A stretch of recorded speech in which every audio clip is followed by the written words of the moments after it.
मुख्यमंत्री 2025 में हो तो नीतीश कुमार जैसा हो, यही वार्ड सचिव 1,14,000 समथिंग हमारे भाई बोलेंगे। और नोटिफिकेशन जो मुझे मिला है कि आप लोगों को समय मिलेगा तो ये बहुत बड़ा पॉजिटिव है। हम लोग माननीय मुख्यमंत्री जी से मिलेंगे स्पेशली इस काम के लिए, और जब फाइल आ जाएगा तो पूरी पुख्ता के साथ मैं माननीय मुख्यमंत्री जी को सौंप के एक ही लफ्ज़ कहने वाला हूँ, दूसरा कोई बात मैं नहीं कहूँगा कि माननीय मुख्यमंत्री जी, हम लोग आपके बच्चे हैं, मैं आपके समीप आया हूँ, ये फाइल पकड़िए, इसमें सभी लोगों का नंबर है, किन्हीं एक वार्ड सचिव भाई को फ़ोन लगा के पूछ लीजिए वो किस हालात में जी रहे हैं। काम बिहार के मुख्यमंत्री अभिभावक आदरणीय मुख्यमंत्री जी ही करेंगे, बाकी जितनी दलें हैं वो कहीं ना कहीं आप लोगों को लेकर राजनीति करेगी। नमस्कार, मैं युवराज, आप देख रहे हैं डेमोक्रेटिक लाइव।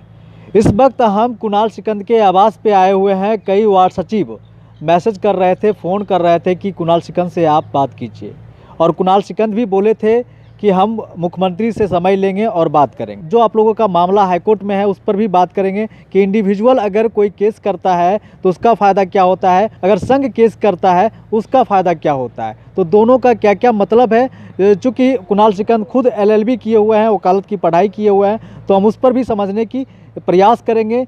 चूँकि कुणाल सिकंद एक एक्टर भी हैं और LLB की पढ़ाई भी किए हुए हैं, खुद वकालत तो नहीं करते लेकिन वकालत की पढ़ाई किए हुए हैं, तो हम समझने के प्रयास करेंगे कि इंडिविजुअल केस और संघ के द्वारा अगर केस हुआ होता है तो उसमें कितने लोगों को फ़ायदा होगा, और इंडिविजुअल अगर केस किया हुआ है तो उसमें कितने लोगों को फ़ायदा होगा।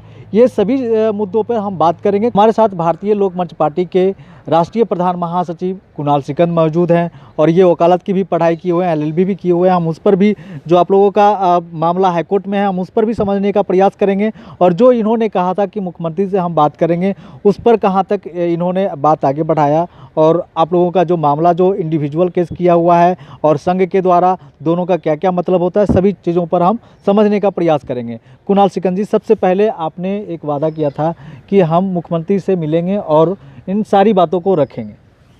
सबसे पहले युवराज जी, आपके दर्शकों को प्रणाम है और नमस्कार है। सारे वार्ड सचिव भाइयों को, बिहार की एक तमाम जनता को मेरा प्रणाम नमस्कार है। और कई चीज़ों को लेकर के आप कई बार फ़ोन भी आपके कार्यालय से आया, लेकिन व्यस्तता के कारण मैं भी बाहर था और व्यस्तता के कारण वार्तालाप आपसे नहीं हो पा रही थी।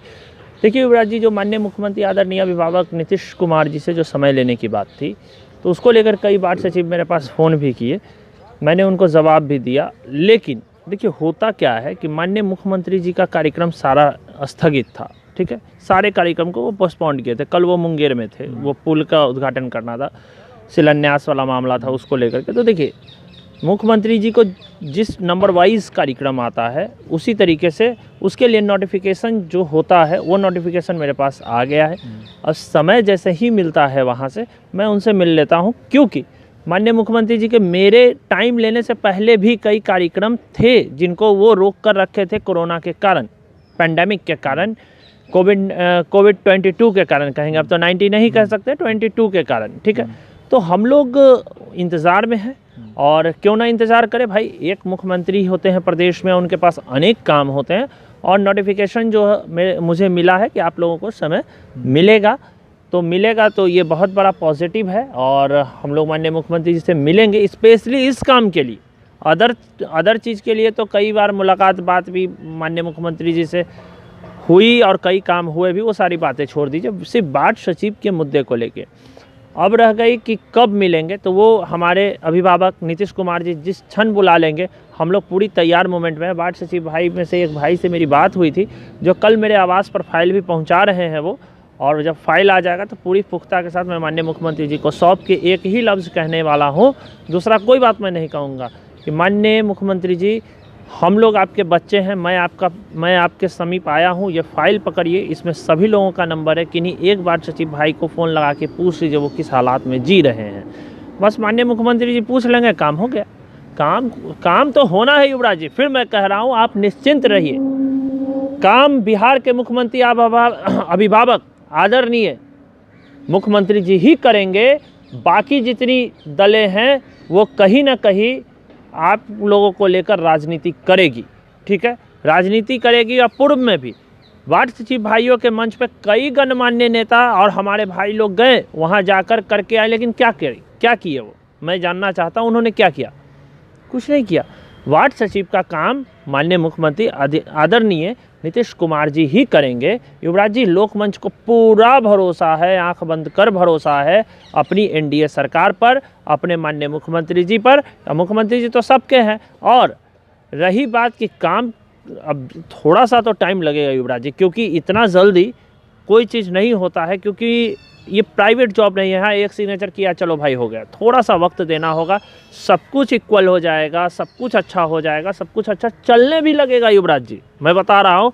और एक दिन यही वार्ड सचिव भाई लोग देखिएगा, कहेंगे मुख्यमंत्री 2025 में हो तो नीतीश कुमार जैसा हो। यही वार्ड सचिव 1,14,000 समथिंग हमारे भाई बोलेंगे, और उस समय हम लोग का फक्र से सर ऊंचा रहेगा, क्योंकि हम लोग माननीय मुख्यमंत्री जी के लिए कई बार संघर्ष तो नहीं कहेंगे, बस थोड़ी सी योगदान, एकदम बूंद भर का योगदान लोकमंच देने का काम की है। इसमें हम मुकरेंगे भी नहीं। लेकिन रहा कि संघर्ष, हम ये नहीं बोल सकते कि मैं माननीय मुख्यमंत्री जी के लिए लोकमंच बहुत छोटा है, बहुत छोटा, जो बिहार की जनता के पास जाती है, आशीर्वाद लेती है।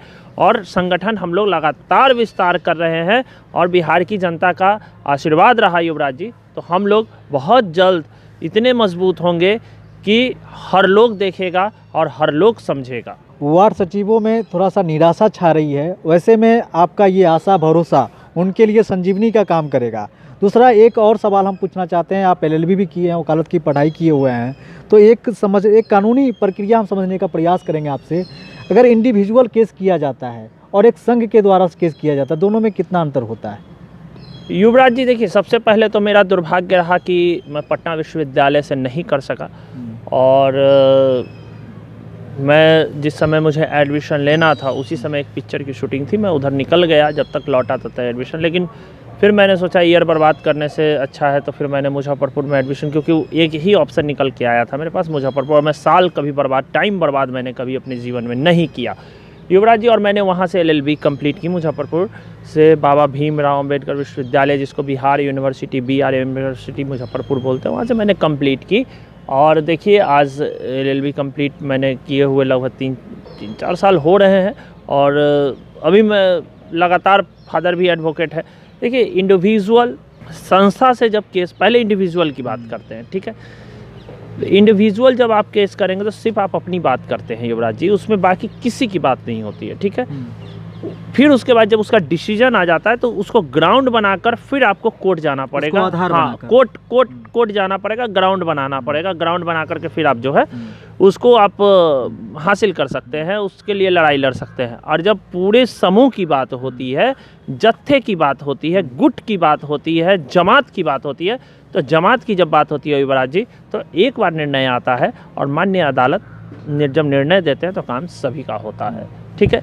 अब रहे ये सवाल हम आपसे इसलिए पूछे कि कई वार्ड सचिव हमारे पास फ़ोन कर रहे हैं, मैसेज कर रहे हैं कि सिर्फ एक आदमी के नाम से केस किया हुआ है वार्ड सचिवों का, संघ के द्वारा नहीं किया हुआ है।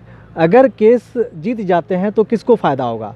तो हमने तो, जहाँ तक हमारी समझदारी थी, हमने बताया कि फ़ायदा तो होगा लेकिन बाद में होगा, क्योंकि जो फैसला आ जाता है वो एक कानून बन जाता है। जी जी। तो हमारी समझ जो थी हम तो बता दिए, लेकिन आप हमसे बेहतर समझते हैं, इसके बारे में थोड़ा सा और एक्सप्लेन कर दें। डीपली मैं बता देता हूँ। देखिए, सबसे बड़ी बात है युवराज जी ये है कि एक व्यक्ति कोई है, ठीक है, मान लेते हैं कि एक व्यक्ति है, वो व्यक्ति किसी चीज़ के लिए लड़ाई लड़ता है कोर्ट में, ठीक है, और वो सिर्फ अकेला लड़ रहा है और उसको वहाँ से न्याय मिल जाती है उस चीज़ को लेकर, या बेल मिल जाता है, तो फिर वो ग्राउंड बनता है, वो ज़मीन तैयार होता है, और फिर उसी ज़मीन के आधार पर आप पुनः फिर जो है बेल ले सकते हैं, या उस पर बहस करके जो है प्रक्रिया में ला सकते हैं। प्रावधान ऐसा निकल के खुद आ जाता है जो माननीय अदालत करती हैं, ठीक है। मतलब कानून बन गया एक हाँ, बार। कानून इसको बनना नहीं कहेंगे, लेकिन हाँ, एक ग्राउंड जरूर डेवलप हो जाता है जिस पर आप खड़े होकर के अपनी बात रख सकते हैं। अब रही बात कि केस किसने किया, ये तो मुझे जानकारी नहीं है। इंडिविजुअल कौन लड़ रहा है ये भी मुझे जानकारी नहीं है। और रही पेपर की बात, तो पेपर मैंने देखा नहीं है, इसलिए विशेष मैं कुछ नहीं बता पाऊँगा। मैं आपको राउंड फिगर में मोटा मोटी जो बात होती है मैं वो बता रहा हूँ युवराज जी, कि ऐसा होता है जैसा हमने पढ़ा है। क्योंकि अभी देखिए, मेरे पास उतना टाइम नहीं बच पाता है युवराज जी कि मैं अदालत जा पाऊँ। कोर्ट जाने की बहुत इच्छा भी है, और एक आध दो केस भी आया, तो मैं, मेरे एक बड़े भाई हैं और एडवोकेट अरविंद कुमार जी हैं पटना हाई कोर्ट में, मैंने उनको शिफ्ट कर दिया। उन्होंने बोला भी मुझसे कि कुणाल आओ आकर के यहाँ अपना केस खुद देखो। हम कहे कि भैया टाइम ही नहीं बचता है, शूटिंग इधर हो जाती है, डांस का प्रैक्टिस हो जाता है, इधर ठाकुर साहब ठाकुर अमर सिंह जी ने इतनी बड़ी जिम्मेदारी हम लोगों के ऊपर दे दी है, उस जिम्मेदारी को भी निभाना पड़ता है, प्लस सबकी पारिवारिक जीवन भी होता है, तो पारिवारिक जीवन टाइम बहुत कम बच पाता है युवराज जी। और अपना बिजनेस वगैरह भी बहुत सारी चीज़ें हो जाती है युवराज जी, जिससे बहुत कम टाइम बच पाता है, 24 घंटा का भी समय कम लगने लगता है। और इधर कई चीज़ें स्क्रिप्ट वगैरह पर भी काम चल रहा है, क्योंकि अभी 2-4-5 फिल्में भी आनी हैं, तो उस पर भी व्यस्तता बनी रहती है, जिस कारण जो है कोर्ट में नहीं जा पाता। लेकिन जो मैंने पढ़ाई की, जो मेरे गुरुजनों ने पढ़ाया, उसके अनुसार जितनी मेरे पास नॉलेज है, मैं ये तो नहीं कहूँगा कि मैं सीनियर एडवोकेट हूँ, मैं जो बोल रहा हूँ सही, हो सके मैं गलत भी बोल रहा हूँ, लेकिन जितनी मुझे जानकारी है उस अनुसार मैं यही जानता हूं कि अगर एक व्यक्ति केस करता है और उसको उस चीज़ के लिए न्याय मिल जाता है, तो मान के चलिए वो ग्राउंड तैयार होता है और उसी पर फिर आगे की कार्रवाई चलती है। तो चलिए बहुत बहुत धन्यवाद। तो हमारे साथ कुणाल सिकंद जुड़े हुए थे, सभी सवालों का जवाब इन्होंने प्रमुखता से दी है। इनसे सभी लगभग जो वार्ड सचिव हमसे सवाल कर रहे थे, उम्मीद है कि सभी वार्ड सचिवों को जवाब मिल गया होगा। केस का जो इंडिविजुअल होता है, संघ द्वारा किया जाता है, उसका क्या फ़ायदा होता है, क्या डिफरेंट है दोनों में, ये भी हमने आपको बताने का प्रयास किया। तो अभी तक हमारे चैनल को सब्सक्राइब नहीं किया है तो कर लीजिए, और फेसबुक पे देख रहे हैं तो लाइक और फॉलो ज़रूर कर लीजिए। साथ ही साथ हमें ट्विटर पे भी फॉलो करें। धन्यवाद।